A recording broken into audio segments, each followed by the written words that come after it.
We're now on Daf Mem Omid Beis, the last Omid in the Perek. But Sanya, how could Rav Dostoy make such a statement when we learn in a Brisa, Kisimoni Beisim Kach Simoni Ubrei Dogim? Now, apparently, you need Simonim to establish that the Ubrei Dogim, the roe of the eggs, is from a kosher fish. And you need Simonim for that. Apparently, non-kosher fish also produce roe. If they didn't produce roe, then why do you need Simonim to establish that it's a kosher fish? It has to be by definition kosher fish. Lav terutz v'tatzle. We already gave an answer to that question. Kach simoni kirvei dogim. Me'echem mishkachas le simoni kirvei dogim she'kad v'chad. Mishkachas le b'shilfut fucha.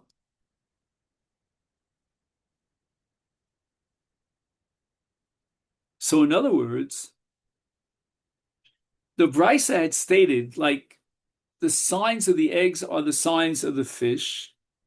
The Gemara read it, the signs of eggs like the signs of the roe of the fish. But that's not the way Rav Tolstoy learned the Brisa.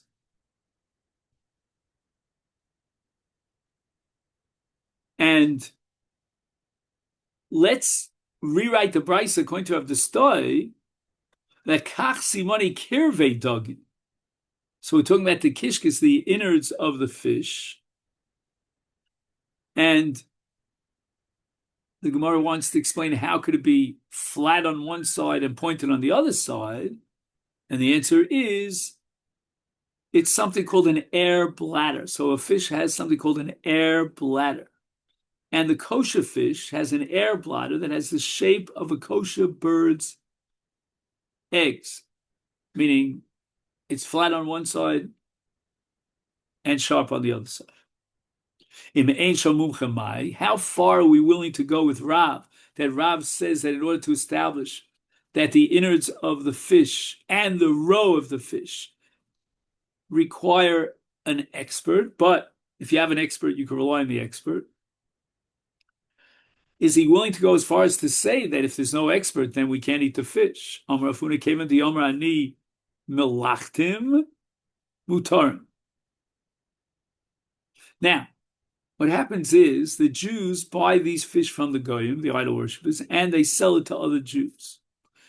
If the seller, who obviously has vested interest in convincing us that it's kosher fish, but he says, I personally salted the fish, and when I salted the fish, in order to preserve the fish, I saw the simonim. I know that it's a kosher fish. Says Rav Yehuda, we rely on a Jew. He's not lying to us. And mutarim, and therefore we are permitted. Now, this might have to do, again, with the concept of mirsas. Why? Because apparently we could check him out. We could take these innards and the roe to an expert, a real Talmud Chacham who can identify them, and it'll turn out that this Jew is telling a lie. So he doesn't want to get caught in a lie.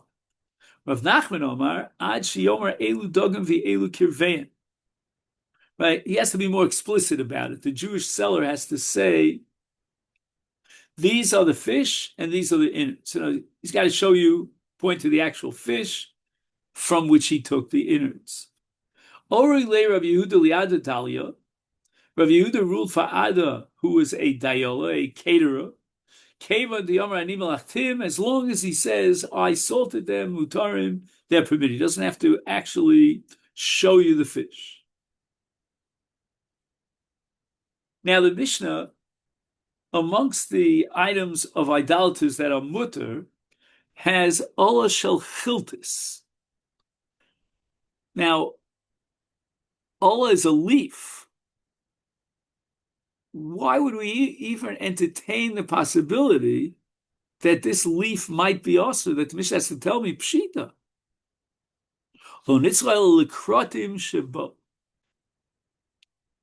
Okay, now, there are grains that are attached to the leaf. Uncut grains will stick to the chiltis leaves. And the Mishnah is needed in order to teach me to permit the leaves with the grains that are stuck to it, and with those have fallen into a container. So again, the uncut grains are stuck on the leaf, but there are some of these grains that fell into a container. How do we know that the grains that fell into the container were not cut? And if they were cut by a knife, and that knife is treif.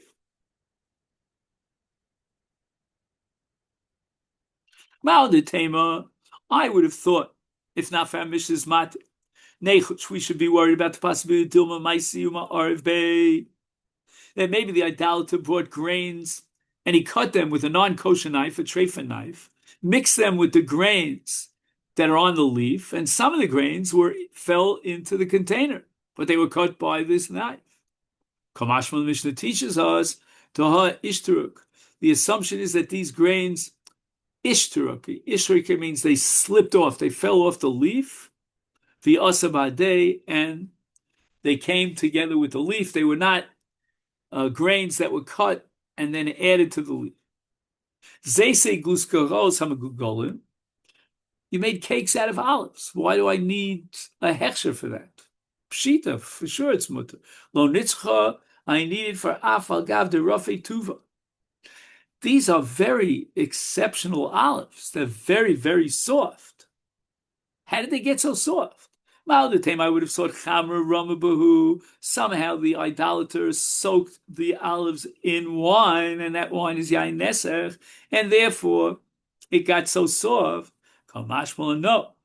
Hani machmas mishcha hu derafu. It's not because he added wine that the grapes became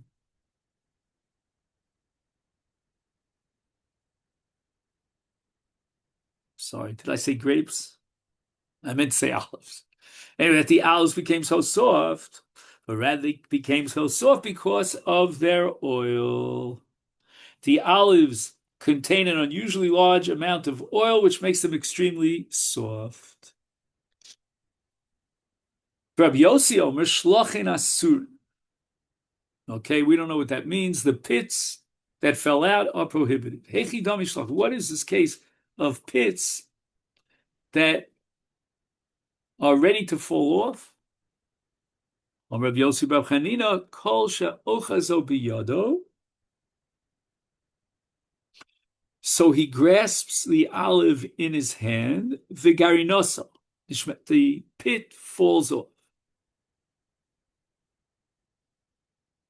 So shlachin means pits that slip out on their own. An olive cannot get that soft unless it's soaked with wine, and then the pits will fall out on their own. Chagovim aboim, if the shopkeeper has a basket full of grasshoppers, then it's prohibited.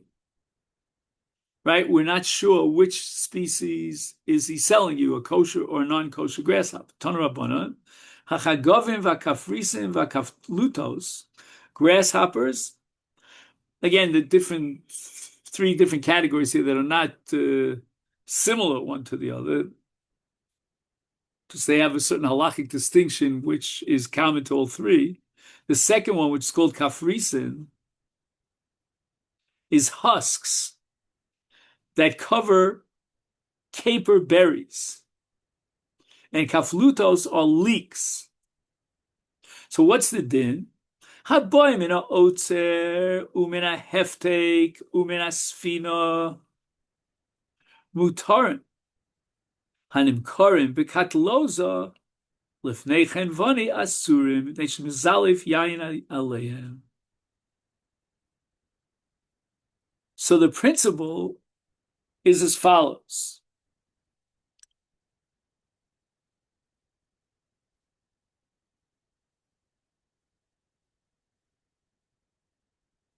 Those that come from a storage area, haboy mina otzar, they are cooked, pressed, and they keep well in storage. So the cooking itself is not a problem because these are edible nechal chai. They could be eaten raw. But what about the fact that they absorbed non-kosher flavors from the idolater's utensil during the cooking? No, no, no. That's a tam pogum. And a tam pogum is mutter. So once again, in the case of grasshoppers or husks or leeks that are cooked and then pressed, and then they keep well into storage, so mimanavshach, there's no isu. They're edible raw, and the utensils are no sin tam lifgam. However, if they're sold in the marketplace and they're not stored, then asurim mipnei shemizalif yayin aleim.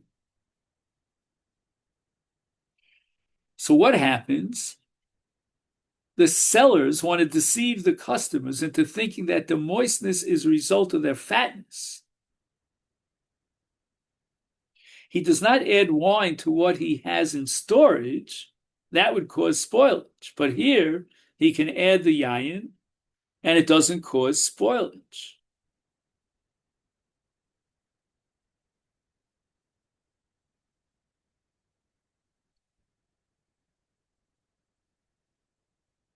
The chain and the same parallel halacha applies to yain tapuchin, which is apple cider shel ovdei kochov maboy mina otzim mina heftek mina slula. If they come from the stockpile, or from the storage area, or from a basket mutarim, they are permitted, and we're not concerned with any addition to the apple cider which would spoil the apple cider. But if it's sold in the market, they could add wine. Wine is less valuable than apple cider. So therefore, we're concerned that the idolater would dilute his apple cider with wine if he's not storing it. Tana Rabbana, we learned in the Brisa Pamachas Chosh, Rebbe got sick in his stomach. And apparently apple cider is very healthy for the stomach. I never tried it. Omar, he said, Klum yesh adam sheodea yein tapuch shalav kol maser mutar. I'm going to buy apple cider from the goyim, from the idol worshippers, if somebody would tell me that it's mutar. Now again, it's not a pikuach nefesh situation, because then it would make a difference. Even if it was aser, he's allowed to take it. My father Rabbi Yossi once was very sick with intestinal disorders. If it was apple cider that was 70 years old, Shasa, he drank it, and Nisrapi was cured. So Rebbe said to him, you knew so much about apple cider. You see, I'm in suffering. Why didn't you tell me about this earlier? Badku matzu of the kochom. Anyway, they went out, they searched, they found one idol worship Shahilo, Shlosh Meos Garvi had 300 barrels of Yain Tapuchin Shel Shivim Shana that was 70 years old. Shasa, Rebbe drank from it, and Nisrapi. I don't think he drank all 300 barrels, but Omer, he declared, thanking Hashem, Baruch HaMokum Shemosar Olomo L'Shom. Blessed is the omnipresent who handed his world over to guardians. It is God who has put me into the hands of men to accumulate and store things like this idol worshiper who stored it for 70 years so that eventually it could be used to benefit and cure his creatures. V'chein l'truma. The same din applies to truma. My v'chein l'truma. What does that mean? What does the Mishnah have in mind? Rav Shei says, v'chein l'kohen achashud limkar truma l'shem chul. Wow, unbelievable. I'm in shock, but the Gemara says in the name of Rav Shei says that they were kohenim who would pawn off truma that they got as chulin. Chulin sells for double the price of truma. So what's the deal in such a case? Lefun of hudi asur, right? If he takes this truma from a stockpile, a storage area, from a basket, then it's permissible. Why? Irsuse mirsus. He's afraid to lie about them and pawn them off as if they were chulin. Sovar shami be rabbanon. The rabbanon will hear about it. Umafsido leminoi. They'll confiscate it from me. They'll declare my entire inventory as ownerless. But he's not concerned about the produce in front of him that's not stored, for even if he were caught and it was confiscated, the loss would be a minimal loss. Hadron olechei mamin. So we'll just try to start the Mishnah in order to finish the daf for today.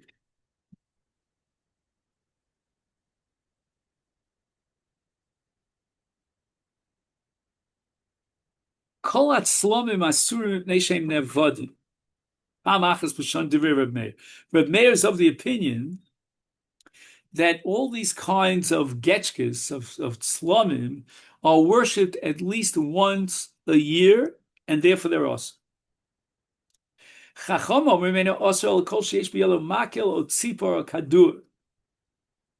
Rashi explains that this is a chashivus.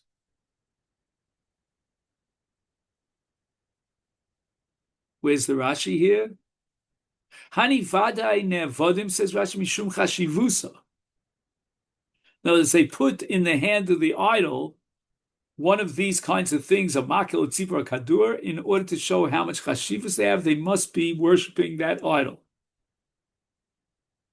And Rashi is going to point out that apparently even the Rabbanan have to agree that they serve these idols. Whatever it is that he has in his hands. So the Gemara asks, my time the Rabbanan. Rabbanan also have to agree that once annually they worship this idol. How could the Rabbanan be matir on Rabbi Yitzchak?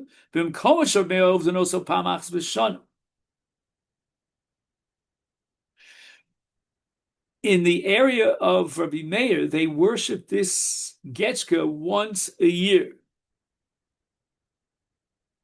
And Rabbi Meir is chayish miyuta, gozer sharma komas oto osomakom, even though in other places they could go years and years until they finally, give that selim such a chashivas that they worship it.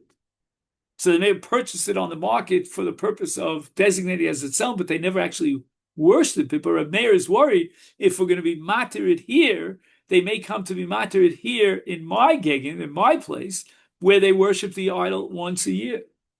Rabbanan never accepted that gzeira that we should prohibit it in other places because of this place, because the chacham hold lo chayshina l'miyuta. The whole thing is a miyut anyway to begin with.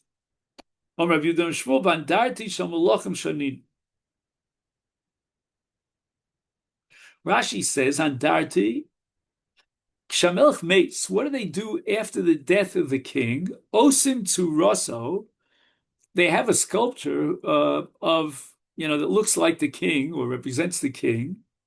The Pesach Hashar, and they put it up at the entranceway into the city, the capital city, Lizikaram. So people should always remember that deceased king.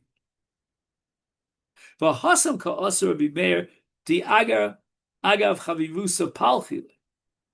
Rabbi Meir holds that when they make such a sculpture for the honor of the deceased king, they start worshiping that sculpture. I think, if I'm not mistaken, in Rio de Janeiro, there's such a sculpture. Omer Rabbi Baruch Han, Omer Rav Yochanan, ubi omdim al Pesach Medina Shaninu. When did Rabbi Meir prohibit it? Because this tzura of the deceased king was placed in a way that it indicates that they worshipped it. That's only if they placed it al Pesach HaMedina. which, if I understand correctly, there was a main entranceway into the, I'm not sure if it's into the entire country, I don't know how to describe that, or into the city that serves as the capital. So even Reb Meir needs some sort of proof that there's a great deal of significance that's given to the sculpture, and that's why Reb Meir is choshesh that they worship. Okay, then we'll stop here, and Amir Hashem Mem Aleph tomorrow. Have a great day.